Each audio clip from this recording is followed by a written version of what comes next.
இன்னைக்கு அரசியல் பேசக்கூடாதான், ஆனா என்ன பண்றது, நம்ம பேசிதான் ஆகணும், வேற வழி இல்லை. நல்ல விஷயங்கள் நடக்குதுன்னா நான் பாராட்டிட்டு போயிருப்பேன், நல்ல விஷயமே நடக்கலையே மக்களுக்கு. அப்ப எப்படி அதை நாம சுட்டி கொட்டாம ஒரு பொங்கல் விழாவை நாம கொண்டாட முடியும்? யோசிச்சு பாருங்க. இந்த பொங்கல் விழாவுல இன்னைக்கு ஆட்சியில் இருக்கின்ற திமுக என்னெல்லாம் உங்களுக்கு வாக்குறுதி கொடுத்தாங்க சொல்லுங்க. பொங்கல் தொகுப்போடு 5000 ரூபாய் வழங்கப்படும் என்று எதிர்கட்சியாக இருந்தப்பவே அவங்க வாக்குறுதி கொடுத்தாங்க. இன்னைக்கு 5000 ரூபாய் கொடுத்தாங்களா? கொடுக்கல.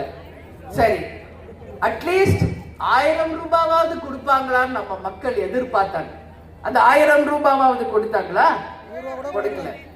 இன்னைக்கு பொங்கல் தொகுப்பு பரிசுன்னு சொல்லி இன்னைக்கு கொடுத்துட்டு இருக்காங்க.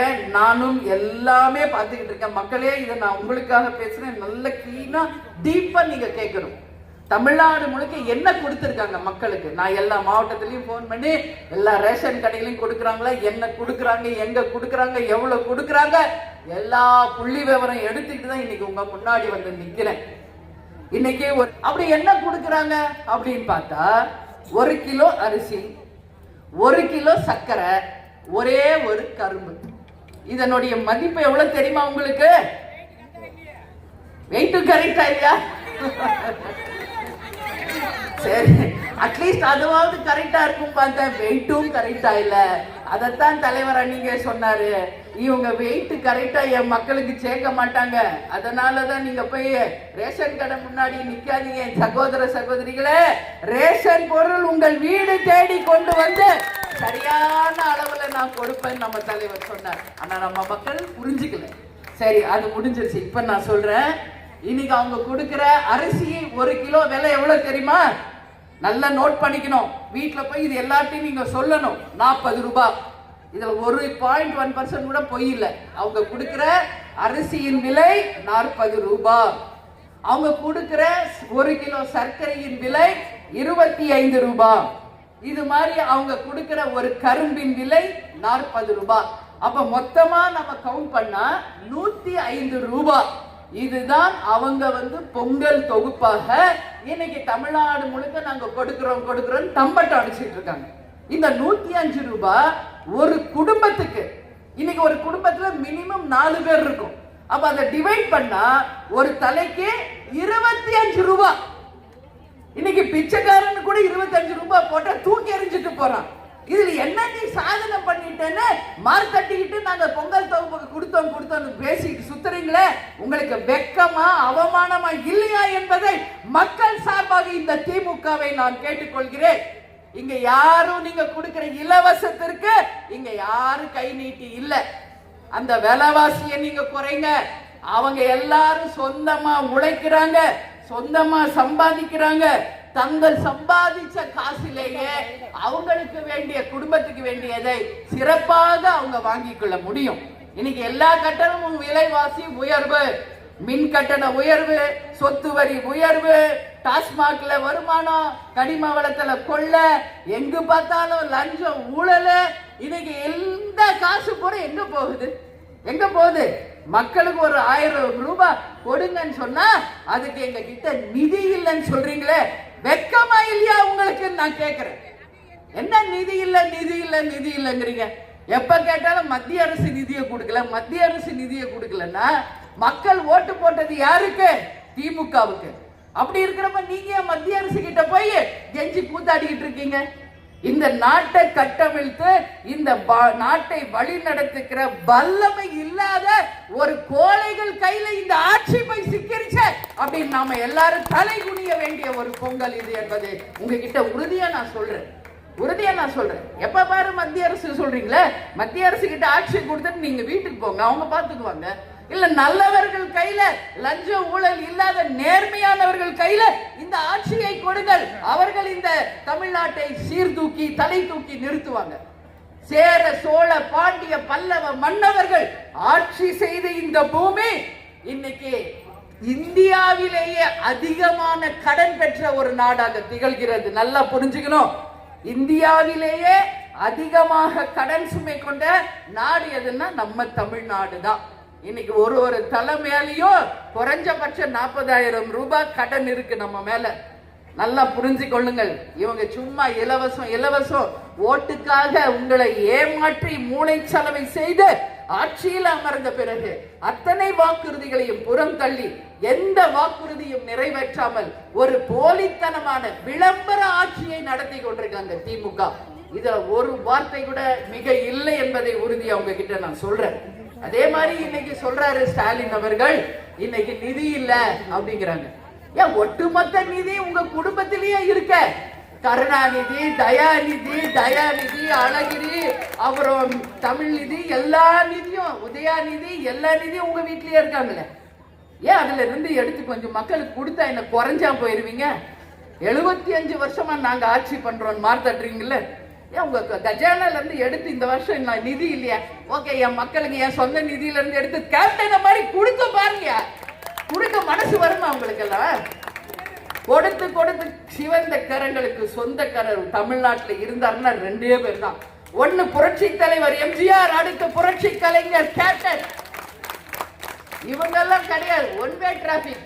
கொடுங்க கொடுங்க கொடுங்க கொடுங்க வாங்கிட்டே தான் இருப்பாங்களே ஒழிய திருப்பி கொடுக்கிற எண்ணமே அவங்களுக்கு கிடையாது. நம்ம கேப்டன் சொல்வார், உப்பு அரிச்சு போச்சு, லஞ்சத்தை வாங்கி வாங்கி வாங்கி கையே உப்பு அரிச்சு போச்சுன்னு சொல்வார். அதனால இந்த திமுக அரசு மற்றவங்க மேல பழிய போட்டு தப்பிக்கலாம் நினைக்காதீங்க. தமிழக மக்கள் மிக மிக புத்திசாலிகள். ஏதோ இன்னும் உங்க ஆட்சி ஓடிக்கிட்டு இருக்குன்னு மமதியிலே சுத்தாதீங்க. 2026க்கு இன்னும் சற்றேறக்குரிய ஒரு வருஷம் தான் இருக்கு. நிச்சயமாக இதுக்கான பதிலடி நிச்சயம் 2026ல மக்கள் உங்களுக்கு பாடத்தை புகட்டியே தீர்வார்கள் என்பதை உறுதியோகி இந்த நேரத்தில் நான் சொல்ல கடமைப்பட்டிருக்கேன். அது மட்டும் இல்ல, இன்னைக்கு எல்லா அமைச்சர்கள் கையிலும் பாருங்க கோடிக்கணக்கான ரூபாய். குறுநில மன்னர்களாக அமைச்சர்களும் எம்எல்ஏக்களும் எல்லாருமே. இங்க ஒரு அமைச்சர் இருக்காரு, யார் அவரு? தாமோ அன்பரசன். அதே மாதிரி எம்எல்ஏ கருணாநிதி. ஏன் அவங்கள பத்தி நான் சொல்றேன்னா, இதே பல்லாவரம் கவர்மெண்ட் ஹாஸ்பிட்டலுக்கு நான் வந்தேன். எதுக்கு?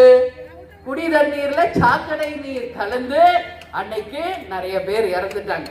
நூற்றுக்கணக்கானவர்கள் ஆஸ்பத்திரியில அனுமதிக்கப்பட்டிருந்தாங்க. நான் நேரடியாக வந்து அந்த மக்களை சந்தித்து ஆறுதல் சொல்லி தேசிய முற்போக்கு திராவிட கழகத்தின் சார்பாக நம்மளால முடிஞ்ச உதவியை செஞ்சுட்டு போனோம்.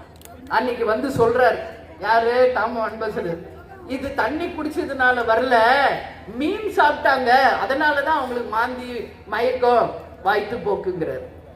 உலகத்துல யாராவது மீன் சாப்பிட்டு வாந்தி வயிற்று போக்கு தமிழ்நாட்டுல நம்ம எங்கேயாவது பார்த்திருக்கோமா? தினந்தோறும் எல்லாரும் தான் மீன், கோழி, ஆடு எல்லாம் தான் சாப்பிடுறோம். உங்களுடைய தவறுகளை மறைப்பதற்காக மீன் சாப்பிட்டதுனால சொல்லி முழு பூசணிக்காவை சோத்துல மறைக்க பாக்குறே இந்த தாமோ அன்பரசன் அவர்களே, உங்களுக்கு அசிங்கமாவே இல்லையா? அன்னைக்கு ஒரு பத்திரிகைக்காரர் சரியா கேள்வி கேட்டார். அவர் யாருன்னு எனக்கு தெரியல. இருக்காரு இங்க Manikandan. Hats off to you, hats off to you, hats off to you. Manikandan மாதிரிதான் ஒவ்வொரு பத்திரிகையாளர்களும் திருப்பி கேள்வி கேளுங்க. உங்களுக்கு என்ன அச்சம்? இவங்க ஒண்ணு உங்களுக்கு சம்பளம் கொடுக்கல, உங்க முதலாளிகள் சம்பளம் கொடுக்குறாங்க. ப்ளீச்சிங் பவுடர்ல இருந்து பாலம் போடுற வரைக்கும் ஊழல். அதைத்தான் அவர் அன்னைக்கு சுட்டி காட்டுறாரு. ப்ளீச்சிங் பவுடர் போடுறோன்னு சொல்லிட்டு மைதா மாவை கொட்டினீங்களே அப்படின்னு கேட்கிறாரு. என்ன ப்ளீச்சிங் பவுடர் வர்றவங்க எல்லாரும் மைதா மாவை தூவிட்டு போயிட்டாங்க. அதுக்கு இவர் புத்திசாலித்தனமா கேள்வி கேட்கிறாராம். யாரு? நம்ம தாமோ அன்பரசன். அவர் தலைவருக்கு எவ்வளவு இருக்கோ அதுதானே இவருக்கும் அமைச்சருக்கு இருக்கும். 2500 1500 சேர்த்தா எவ்வளோன்றதுக்கே கணக்கே தெரியல நம்ம முதல்வருக்கு. அந்த அளவு தான் ஐக்கியம் இருக்கு அவருக்கு. அப்ப அவங்க அமைச்சர் எப்படி இருப்பாங்க? அமைச்சர் என்ன சொல்றாரு? யார் பாத்து கேள்வி கேட்டது பாப்பா, அன்னைக்கு என்ன போட்டேன்னு சொன்னேன் அப்படின்னு. ப்ளீச்சிங் பவுடர் போடுறத நீங்க மைதா மாவு தூக்கிட்டு போங்க. ப்ளீச்சிங் பவுடர் என்ன விலை தெரியுமா அப்படிங்கிறாரு. நீங்க சொல்லுங்கன்றாரு. 15 ரூபாய். மைதா மாவு எவ்வளவு தெரியுமா? 55 ரூபான்றாரு. அப்போ எது கம்மியோ அதைத்தானே நாங்க போடுவோம். எப்படி காஸ்ட்லியா இருக்கிற மைதா மாவை போடுவோன்னு இவர் வந்து அவரை கார்னர் பண்ண விஷயம் கேட்டார். நம்ம மணிகண்டன் அடிச்சார் பாருங்க மணிய. அங்கதான் நிக்கிறீங்க பத்திரிகையாளர்களே, உங்களுக்கு வாழ்த்துக்கள். அப்ப கேட்டார் ஒரு கேள்வி. அப்ப ஏன் சார் கார்பரேஷன்ல வந்து ஒரு ப்ளீச்சிங் பவுடர் 1 கிலோ 55 ரூபாய் ஏன் சார் விக்கிறீங்கன்னு கேட்டீங்க பாருங்க. ஒரு கேள்வி, ஒரு 15 ரூபாய் ப்ளீச்சிங் பவுடரை 55 ரூபாய்க்கு விற்கிற உரிமை யார் உங்களுக்கு கொடுத்தாங்க? அப்ப எவ்வளவு ரூபாய் ஒரு ப்ளீச்சிங் பவுடர்லயே ஊழல் நடக்குது என்பதை அன்னைக்கு உலகத்திற்கு வெளிக்காட்டிய மணிகண்டனுக்கு தேமுதிக சார்பாக லஞ்ச ஊழலை ஒழிப்பேன் சொன்ன ஒரே தலைவர் கேப்டன் சார்பாக வாழ்த்துக்களை நான் தெரிவிச்சுக்கிறேன். அப்ப அவர் சொல்றாரு, இல்லையா நாங்க ஒண்ணு அப்படி சொல்லியா, 55 ரூபாய் ஒண்ணு விக்கலையாங்கிறார். உடனே 55 ரூபாய் தான், ஏன் நீங்க டெண்டர்ல 55 ரூபாய் போடுறீங்கன்னு கேட்கிறார்.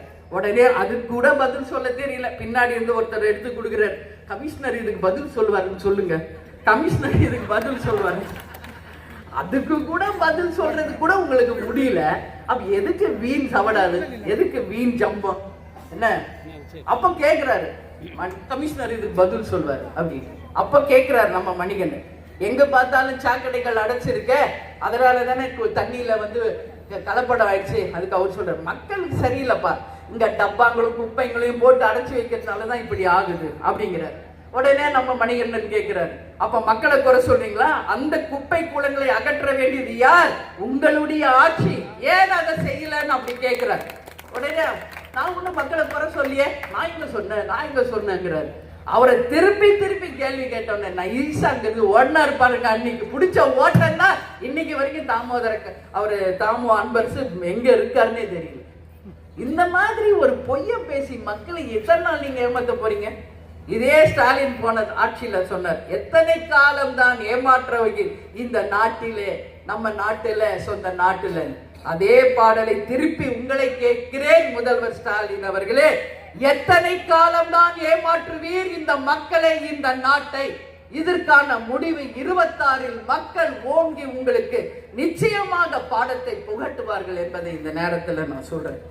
இன்னைக்கு 1000 ரூபாய் கொடுங்க என்று மக்கள் கேட்கிறாங்க. இன்னைக்கு மழை வெள்ள பாதிப்பு தமிழ்நாடே பாதிச்சு, கொஞ்சம் யோசிச்சு பார்க்கணும். நான் போய் நேரடியா பார்த்தேன். விழுப்புரம், கடலூர், காஞ்சிபுரம், செங்கல்பட்டு, சென்னை எல்லாம் எவ்வளவு ஜனங்க, எவ்வளவு பேர் இன்னைக்கு மழை வெள்ளத்தால பாதிச்சாங்க. பக்கத்துல இருக்கு பாண்டிச்சேரி, அங்க சின்ன ஒரு ஸ்டேட், அந்த ஸ்டேட்ல இருக்காரு ஒரு முதல்வர், அவரு கொடுக்கிறாரு ஒரு ரேஷன் கார்டுக்கு 2000 ரூபாய். இங்க இருக்கிறார் ஒரு முதல்வர், என்னத்துக்கு புரோஜனம்? வெறும் விழுப்புரம் மாவட்டத்துக்கு மட்டும் 2000 ரூபாய் கொடுத்தா, அப்போ அடுத்த வருஷம் நல்லா புரிஞ்சுக்கணும், விழுப்புரம் மக்கள் மட்டும் அவருக்கு ஓட்டு போடட்டும். தமிழ்நாட்டில் இருக்கிற அத்தனை மாவட்டத்திலும் இந்த திமுகவை நீங்கள் புறக்கணிக்க வேண்டும். உங்கள் வாக்குகளை அவங்களுக்கு செலுத்தாமல் பாடத்தை நீங்கள் புகட்டணும். ஏன் விழுப்புரம் மக்கள் மட்டும்தான் பாதிச்சிருக்காங்களா? ஏன் கடலூர், இங்க செங்கல்பட்டு, காஞ்சிபுரம், சென்னை டெல்டால விவசாயிகள் இன்னைக்கு அத்தனை இழந்து நிற்கதியா நிற்கிறாங்க. யார் அவங்களுக்கெல்லாம் உதவி செய்ய போறாங்க? எப்ப கேளுங்க, நானும் டெல்டாக்காரன் தான் காலர் தூக்கி விடுறாரு டெல்டாக்காரர். இது வரைக்கும் போய் அந்த விவசாய மக்களையும் சந்திக்கல, இது வரைக்கும் அந்த நிவாரண தொகையுமே கொடுக்கல. அப்போ மழை வெள்ள பாதிப்புக்கு நிவாரணம் இல்லை, பொங்கலுக்கும் நிவாரணம் இல்லை. அப்போ உங்க ஆட்சி இருந்தா என்ன, போனா என்னன்னு தான் நான் கேள்வி கேட்கிறேன். இந்த ஆட்சி இருக்கிறது ஒண்ணுதான், போகிறதும் ஒண்ணுதான். இதே அண்ணன் எடப்பாடியார் ஆட்சியில 2500 கொடுத்தப்ப என்னென்ன கிண்டல் பேசுனீங்க. விலைவாசி ஓவரா விக்குது, 5000 ரூபாய் கொடுக்கணும், 5000 ரூபாய் கொடுக்கணும். நீங்களே ஒரு 500 ரூபாய்க்கு வக்கில்லையா உங்க ஆட்சியில? ஒரு 500 ரூபாய்க்கு வக்கில்லாத ஒரு ஆட்சியால இந்த திமுக ஆட்சி இருக்கு. இதுக்கு என்ன பதில் சொல்ல போகிறார் முதல்வர் என்ற கேள்வியை இங்க மக்கள் கேள்வியாக நான் எழுப்புகிறேன். இன்னைக்கு சொல்றார் அவரு, எல்லாரும் பொங்கலை சிறப்பா கொண்டாடுங்க. கோலம் போடும்போது பொங்கும் புத்தாண்டு பொங்கல் விழான்னு போடணுமா? இது என்ன பொங்கி நிக்குது பொங்கல். ஆனா நம்ம முருகேசன் சூப்பரா இங்க புகையை போட்டு புகை பொங்கலா கொண்டாடி இருக்கோம். என்ன இங்க பொங்கும் பொங்கல் இல்லை, இது புகை பொங்கல். ஆனா இன்னைக்கு அவர் சொல்றாரு, தமிழ்நாடு முழுக்க பொங்கும் பொங்கலா எங்க கொண்டாடணும்? எங்க பொங்கி நிக்குதுங்க, எங்க பொங்குது? இப்ப சொல்றாங்களே ஒரு 1000 ரூபாய் கொடுத்துருந்தீங்கன்னா இங்க இருக்கிற ஜவுளி கடை, மளிகை கடை, எல்லா கடையிலயும் மக்கள் ஜே ஜே ஜே நின்று இருப்பாங்க. இன்னைக்கு அத்தனை வியாபாரிகளும் ஈயாட்டிக்கிட்டு இருக்காங்க, வருமானமே இல்லை. ஏன்? மக்களுக்கும் வருமானம் இல்லை, வியாபாரிகளுக்கும் வருமானம் இல்லாத ஒரு நிலையை ஏற்படுத்திய ஆட்சிதான் இந்த திமுக ஆட்சி என்பதை இந்த நேரத்துல நான் சுட்டிக்காட்ட விரும்புகிறேன். இங்க நம்ம தமிழ்நாடு நிலைமை கொஞ்சம் யோசிச்சு பாருங்க. நான் தமிழ்நாடு முழுக்க டெய்லி ஏதோ ஒரு மாவட்டத்துக்கு பை ரோடு, சாலை வழியா தான் நான் பயணிச்சுட்டு இருக்கேன்.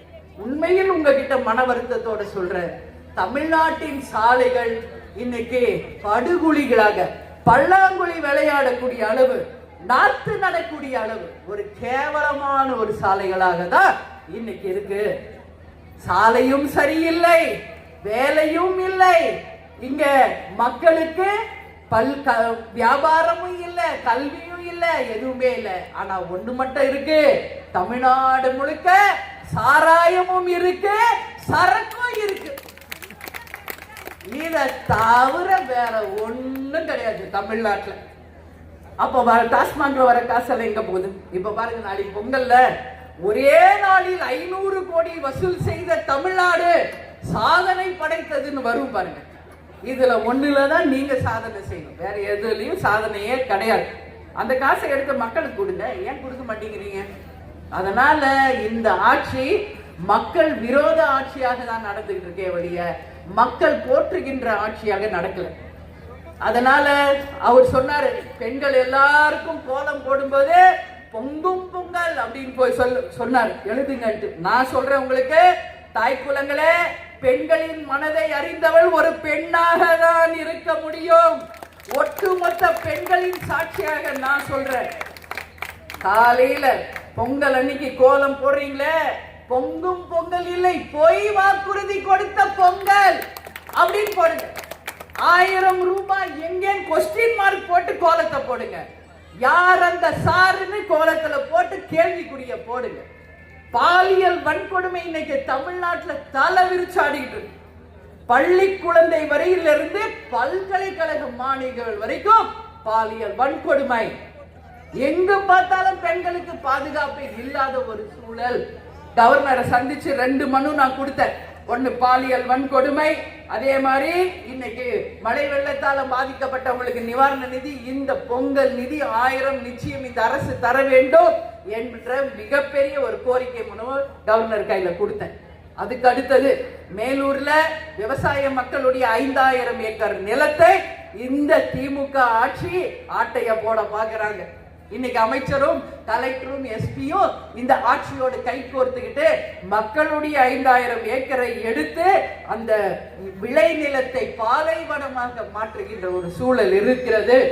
நேரடியாக சென்று அந்த மக்களோட மக்களாக இருந்து உறுதியாக இந்த திட்டம் வரவே வராது என்று அவர்களுக்கு நான் வாக்குறுதி கொடுத்து விட்டு வந்திருக்கிறேன். அப்படி மீறி அந்த ஒரு புடி மண்ணை எடுக்கணும் அப்படின்னு நினைச்சா என் மேலதான் என்ன தள்ளி விட்டுட்டு தான் அந்த மண்ணை எடுக்க முடியும் அப்படின்னு சொல்லி நான் சவால் விட்டுட்டு வந்திருக்கேன். அது மட்டும் இல்லை, அதை கவர்னர்கிட்ட சொன்னேன், இதை மத்திய அரசுக்கு கொண்டு போங்க, பிரதமரிடம் இதை சொல்லணும், அந்த திட்டம் ரத்து செய்யப்பட்டது என்ற அந்த அறிவிப்பு பொங்கல் முடிந்தவுடனே வர வேண்டும் என்று சொல்லியிருக்கேன். வெகு விரைவில் அந்த இனிப்பான செய்தி வரும்னு நம்புறோம். அது மட்டும் இல்ல, அதை பாதுகாக்கப்பட்ட வேளாண் மண்டலமாகவும் அறிவிக்கணும்னு நம்ம சொல்லியிருக்கோம். இங்க இருக்க பரந்தூர் விமான நிலையம், அதுவும் மேலூர் தாலுக்கால இருக்கிற மாதிரியே தான் விவசாய நிலம். எல்லா விவசாய மக்களுக்கும் நான் சொல்றேன், நான் விவசாய குடும்பத்தில இருந்து வந்த பொண்ணு, நம்ம கேப்டனும் விவசாய குடும்பத்தில இருந்து வந்தவர் தான். விவசாயிகளுக்கு ஏதாவது எதிராக ஒரு திட்டம் வந்தால் முதல் ஆளாக, முதல் கட்சியாக நமது தேசிய முற்போக்கு திராவிட கழகம் இறங்கும் என்பதை உங்களுக்கு நான் சொல்ல கடமைப்பட்டிருக்கேன். அதனால பரந்தூர்லயும் ஒரு கைப்பிடி மண்ணு எடுக்க முடியாது, மேலூர் தாலுகாவிலையும் ஒரு கை மண்ணு எடுக்க முடியாது என்பதை இந்த நல்ல நாளிலே விவசாய மக்களுக்கு உறுதுணையாக இருந்து நாங்கள் நிச்சயம் செய்வோம் அப்படின்னு சொல்லி இந்த நேரத்தில் வாக்குறுதி கொடுக்கிறேன். இன்னைக்கு கேப்டன் நம்ம சொல்லி கொடுத்துட்டு போனதெல்லாம் என்ன, இயன்றதை செய்வோம், இல்லாதவர்க்கே. ஒரு சின்ன ஃபங்க்ஷனா இருந்தாலும் ஒரு பொதுக்கூட்டம் போட்டு முடிக்கவே மாட்டோம். ஒரு நலத்திட்ட உதவிகள் நம்மால் அன்னைக்கு ஒரு 100 குடும்பத்துக்கு பெனிஃபிட் ஆச்சுன்றது இன்னைக்கு இல்ல, 40-50 வருஷமா நம்ம செய்துட்டு இருக்கோம். இன்னைக்கு வெறும் 100 ரூபாய்க்கு பொருளை கொடுத்து ஏமாத்துற திமுக அரசுக்கு எதிராக இன்னைக்கு தேமுதிக சார்பாக இன்னைக்கு எத்தனையோ பேருக்கு 2000 பேருக்கு இன்னைக்கு பொங்கல் பரிசு பொருள் நம்ம தர போகிறோம். அதுல என்னெல்லாம் நம்ம தர போறோம்னு உங்களுக்கு சொல்றேன், புரிஞ்சுக்கங்க. அரிசி 1 கிலோ, வெல்லம் 3/4 கிலோ, நெய் 1 கிலோ, திராட்சை, முந்திரி, ஏலக்காய் சேர்ந்து அந்த தொகுப்பு ஒரு பாக்கெட். கரும்பு வந்து 2, புடவை 1, மஞ்சள் கொத்த 1. ஒரு அரசாங்கம் கூட செய்ய தவறிய இந்த நலத்திட்ட உதவிகளை வழங்கிய தேசிய முற்போக்கு திராவிட கழகத்தை மக்களாகிய நீங்கள் புரிந்து கொள்ள வேண்டும். இன்னைக்கு கவர்மெண்ட் கொடுக்குதுன்னு யார் காசு? மக்கள் வரி பணம். ஆனா இன்னைக்கு நாங்க கொடுக்க போறோமே 2000 பேருக்கு. எங்க கட்சி தொண்டர்கள் இப்ப பாருங்க, எனக்கு சிந்துதே வேர்வை. இந்த மாதிரி ரத்தத்தை வியர்வையாக சிந்தி சம்பாதிச்ச காசுல தலைவர் சொன்னபடி எங்களால் இயன்றதை செய்வோம். இல்லாதவருக்கு என்ன? இந்த பொங்கல் நாள்ல உங்களுக்கு இந்த தொகையை நாங்கள் வழங்குகிறோம். இந்த பரிசு பொருட்களை உங்களுக்கு நாங்கள் வழங்குறோம். அதனால தேமுதிக எப்பவுமே மக்களுக்காக மட்டும்தான் என்பதை நீங்க யாருமே மறந்துவிடக் கூடாது. அதனால நல்லபடியாக நினைங்கள், நல்லபடியாக சிந்திச்சு இனி வருங்காலம் மக்களாட்சி மலரக்கூடிய அளவு ஒரு மாற்றத்தை நீங்கள் உருவாக்க வேண்டும் என்று சொல்லி அனைவருக்கும் அட்வான்ஸ் பொங்கல் வாழ்த்துக்களை நான் தெரிவித்துக் கொண்டேன்.